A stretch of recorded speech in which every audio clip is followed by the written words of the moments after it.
Imagine for a moment that you are in the middle of a heated discussion, desperately trying to explain why you made a certain decision. Your words tumble out, you gesture frantically, your voice rises, and yet the person in front of you looks at you with that expression of disapproval that cuts like a blade. At that very moment, something inside you breaks. It's not just the physical exhaustion of justifying yourself so much, but a deep soul weariness that screams, "Why do I need to prove my existence in order to be accepted?" This devastating moment is not isolated. It represents the peak of a silent torture that millions of people carry daily, the uncontrollable compulsion to constantly explain themselves. It's such a subtle and normalized pattern that it goes unnoticed, yet it relentlessly erodes the essence of who we are. The brutal truth is that you have probably spent years of your life asking for permission to exist without even realizing it. Every justification that leaves your mouth is a small death of your authentic self. Every unnecessary explanation is a betrayal of your own inner authority. And the most frightening thing is that this behavior began long before you were even aware of it. But why do some people develop this desperate need to explain themselves, while others seem to live with unshakable confidence? The answer lies buried in the deepest layers of our psychological formation, in seemingly insignificant childhood moments that completely shape the way you perceive your own existence. When a child expresses a genuine emotion and hears that "silly, you're overreacting," or "it's not that big of a deal," something devastating happens in their inner world. At that moment, they learn that their emotions are not valid in and of themselves. That their inner reality must go through external approval in order to have the right to exist. It's as if an invisible program were installed in their mind: you only have value if others agree with you. This early emotional invalidation plants the seeds of a toxic belief that grows like a weed in the developing psyche, the idea that our existence is conditional upon others' approval. The child, in their innocence and natural dependence on caregivers, internalizes this message as an absolute truth about themselves. What began as a childhood survival strategy transforms, over the years, into a sophisticated psychological prison. The adult you have become carries these beliefs as invisible chains, without even questioning their origin or validity. You simply accept that you need to explain, justify, and prove your legitimacy in every situation. Carl Jung, the brilliant Swiss psychiatrist, identified this pattern as one of the main obstacles to what he called individuation, the process of becoming who we truly are. For Jung, this compulsion to explain represents a deep disconnection from the self, our most authentic essence. It's as if you were living a borrowed life, playing a role you didn't consciously choose. Compulsive explaining becomes a sophisticated form of self-abandonment. Every time you justify yourself unnecessarily, you're telling the world, and most importantly yourself, that your inner experience has no intrinsic value. That it needs external validation to be real. It is a silent submission that systematically undermines your personal authority. But here is the first mystery we need to unravel. Why are some people able to naturally break this pattern while others remain trapped in it for decades? What differentiates those who live with inner authority from those who constantly beg for approval? The answer goes far beyond what you might imagine and has roots in aspects of human psychology that most people never consciously explore. If you have been identifying with this inner struggle so far, if you recognize in yourself this constant need to explain, then you are about to discover not only the deep causes of this pattern but also the revolutionary path to free yourself from it. If you are feeling that this message is touching something deep inside you, make sure to subscribe to the channel to follow this transformative journey. What comes next will completely change your perspective on emotional autonomy and authentic relationships. The difference between those who break the pattern and those who remain trapped in it lies in a disturbing discovery. Not all children react the same way to emotional invalidation. Some develop a natural psychological armor, while others become compulsive collectors of approval. The decisive factor is not the intensity of the invalidation, but something much more subtle and devastating. Children who develop the compulsion to explain themselves usually have a heightened emotional sensitivity. They feel more intensely, perceive nuances others don't notice, and precisely because of that they become more vulnerable to invalidating messages. It's a cruel irony. Those with the greatest capacity to feel are the ones who suffer the most from the need to justify themselves. When these sensitive children grow up, they carry with them an invisible wound that Jung would call the approval complex. This complex operates like an autonomous program in the psyche, triggering automatically whenever there is any sign of disapproval or questioning. It's like having an internal alarm screaming danger every time someone furrows their brow or asks a simple question. In adulthood, this dynamic manifests in devastatingly subtle ways. You find yourself explaining why you chose a certain outfit, justifying your food preferences, defending your professional decisions even when no one asked. Every unnecessary explanation is like paying an emotional tax you didn't even know you owed. But here comes a shocking twist that most people never notice. This compulsion to explain is not just about seeking approval, it's about avoiding psychological annihilation. Deep in the mind of someone who compulsively explains lies a primordial terror of ceasing to exist if they are not understood and accepted. It's a matter of emotional survival, not merely insecurity. The consequences of this pattern spread like invisible tentacles into every aspect of life. In romantic relationships, the person becomes their partner's emotional thermometer, constantly adjusting their behavior to maintain harmony. At work, they submit to abusive situations because they cannot withstand the discomfort of being questioned or criticized. Anxiety becomes a constant companion, fueled by the perpetual need to anticipate others' reactions. The brain functions in hypervigilance mode, constantly scanning the environment for signs of disapproval. It's an exhausting existence, like living permanently on high alert. The second mystery we must unravel is even more disturbing. Why do some people seem energized by this dynamic, while others are completely drained by it? The answer lies in a revolutionary psychological discovery about two distinct personality types and their fundamental energetic needs. There is one type of person who genuinely feeds off social connection and validation.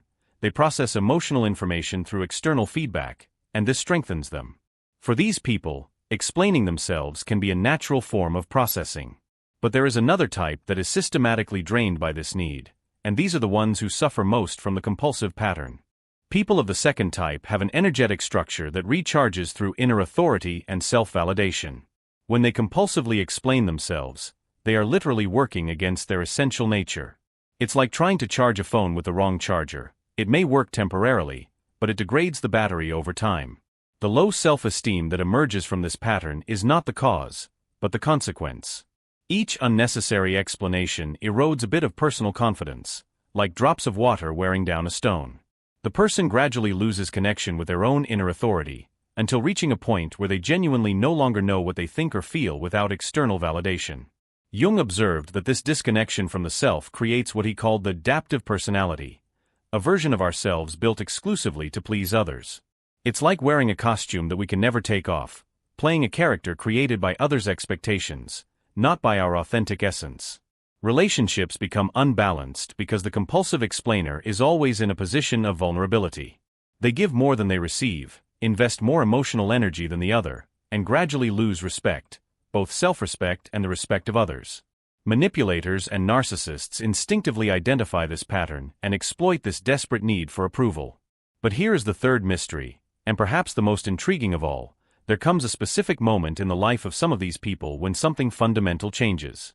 An event, a realization, an experience that acts as a turning point. Suddenly, they simply stop explaining themselves.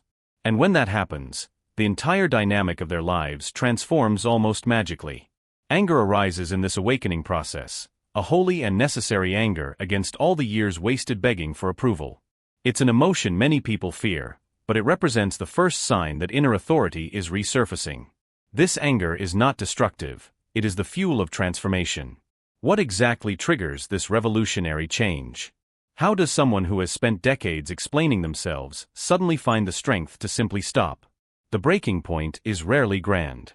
In fact, it usually happens in an apparently ordinary moment, a casual conversation, a routine situation, when suddenly something clicks inside the person and they simply think, enough. Not with drama, not with tears, but with a crystal-clear clarity that cuts through decades of conditioning like a sword through fog. This psychological awakening occurs when the person finally understands a devastating truth. They spent years trying to convince others of something they themselves never questioned if it was true. The compulsion to explain turned out not to be an attempt at communication, but a sophisticated form of self-convincing. They were trying to prove to themselves, through the approval of others, that they had the right to exist as they were. The second twist is even deeper. The problem was never that others didn't understand them. The problem was that they had abandoned the responsibility of understanding and validating themselves. Every compulsive explanation was an outsourcing of their own inner authority. It was like handing over the keys to their emotional home to strangers, and then being surprised when they didn't take good care of it. Jung called this moment the confrontation with the shadow, the inevitable encounter with aspects of ourselves we had denied or rejected. In this case, the shadow was precisely the ability to exist without external approval, a force that had been buried under layers of conditioning and fear of rejection. When the person finally stops explaining themselves, something extraordinary happens in the energetic field around them. It's as if an invisible magnetic field shifts. People nearby begin to perceive them differently, even without consciously understanding what changed. There is presence where there was once anxiety, solidity where there was once insecurity. But this transformation is neither smooth nor painless. There is a period Jung would describe as nigredo, the black phase of alchemical transformation. During this period, old relationships begin to collapse. People who benefited from the previous dynamic become uncomfortable, irritated, sometimes even aggressive. Manipulators lose power, emotional dependents feel abandoned, and codependents grow desperate trying to re-establish the old dynamic. The fourth and final mystery reveals itself here. Why are some people able to sustain this new stance while others revert to the old pattern after a few days or weeks? The difference lies in a fundamental psychological discovery about emotional courage and tolerance for interpersonal discomfort. Sustaining the new posture requires a specific ability, the capacity to remain at peace with yourself while others are uncomfortable with you. It is necessary to develop what we might call emotional muscles, the strength to maintain your integrity even when it causes ripples in the system around you. The pain that arises in this process is intense and specific. It is the pain of grief. You are literally mourning the old version of yourself, the one who lived to please, who begged for approval, who outsourced their authority. It is like watching the death of a character you played for decades, even knowing that this character was slowly killing you. There are moments of deep sadness when the person realizes how many years were lost living a borrowed life. How many decisions were made based on what others would think. How many opportunities were missed for not trusting their own intuition. How many authentic relationships slipped away because they were too busy trying to please people who didn't even truly know them. But it is precisely in this pain that transformative strength is born. The sadness over lost time transforms into an unshakable determination never again to waste emotional energy on unnecessary explanations. The anger over manipulation endured transforms into clear and unbreakable boundaries. Silence, once unthinkable, becomes a powerful tool. Not the silence of omission or passivity, but the silence of authority, the ability not to respond when a question doesn't deserve an answer, not to justify when a decision has already been consciously made. People around begin to notice that something fundamental has changed. There is a palpable difference in the quality of presence. Where once there was anxious, almost begging energy, now there is a serenity that intimidates some and attracts others.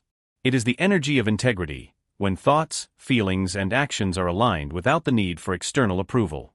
Relationships go through a natural screening. People who related only to the insecure and needy version drift away.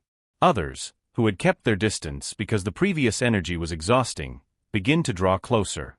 It's as if an invisible filter begins to operate, attracting more authentic connections and repelling those based solely on power dynamics. But the true climax of this transformation is still to come. There is a specific moment when the person realizes that they not only stopped explaining themselves to others, but also stopped explaining themselves to themselves. Stopping explaining yourself to yourself represents true liberation. It is the moment when you finally understand that you do not need to justify your feelings to your own mind, you do not need to find valid reasons for your preferences, you do not need to prove to your consciousness that your decisions make sense according to external criteria. It is the radical acceptance that you have the right to exist exactly as you are, without having to pass through a constant internal tribunal. This discovery resolves all the previous mysteries at once. Why do some people naturally break the pattern? Because they never completely lost connection with this inner authority. Why are there different energetic types? Because some were conditioned to seek external validation, while others preserved internal self-validation channels. Why are some people able to sustain the change? Because they developed tolerance for the discomfort of not being understood, even by themselves. The final mystery, about the moment of transformation, reveals itself as a convergence of factors: psychological maturity, saturation of the old pattern, and a specific trigger that acts as a catalyst. This trigger could be an extreme humiliation, a significant loss, or simply the accumulated exhaustion of years living inauthentically.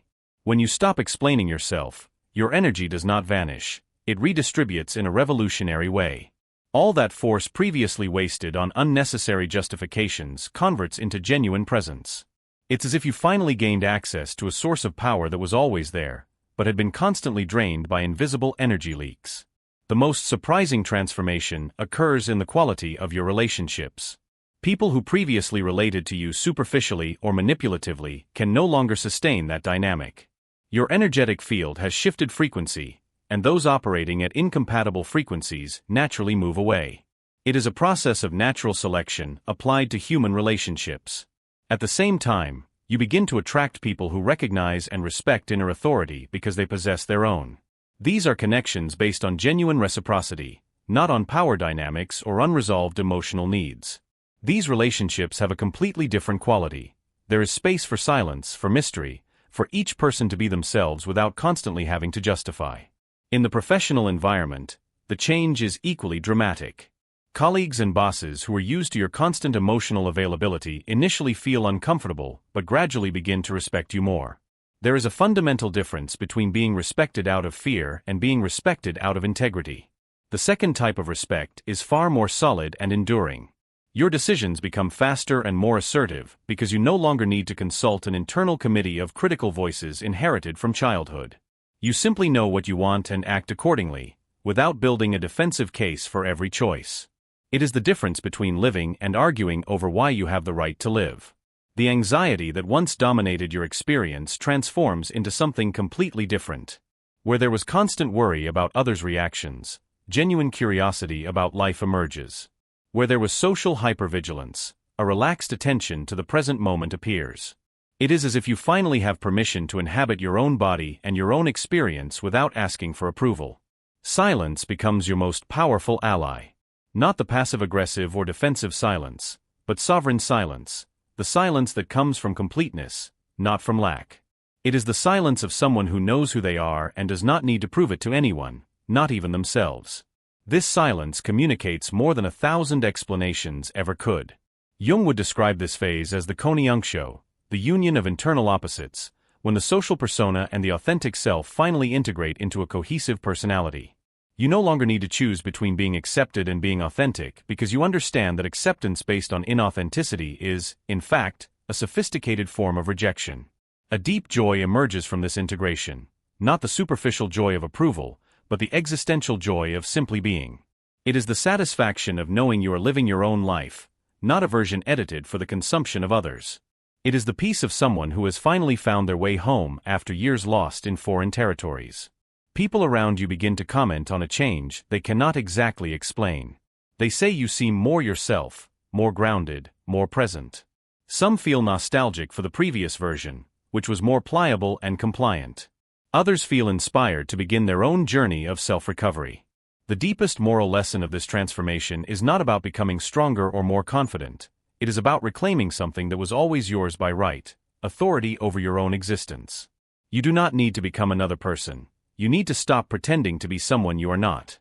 When you stop explaining yourself, you are not being rude or inconsiderate.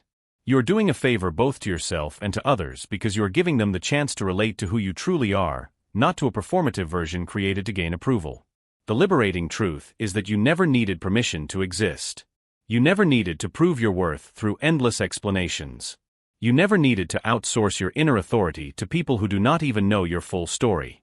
Your life changes when you stop giving explanations because for the first time, you are truly living your life, not arguing about it, not justifying it, not apologizing for it. Simply living it with the silent authority of someone who knows they belong here exactly as they are.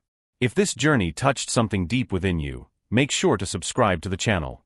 The transformation that begins with a simple, "I don't need to explain myself," can revolutionize not only your life but also inspire others to reclaim their own inner authority.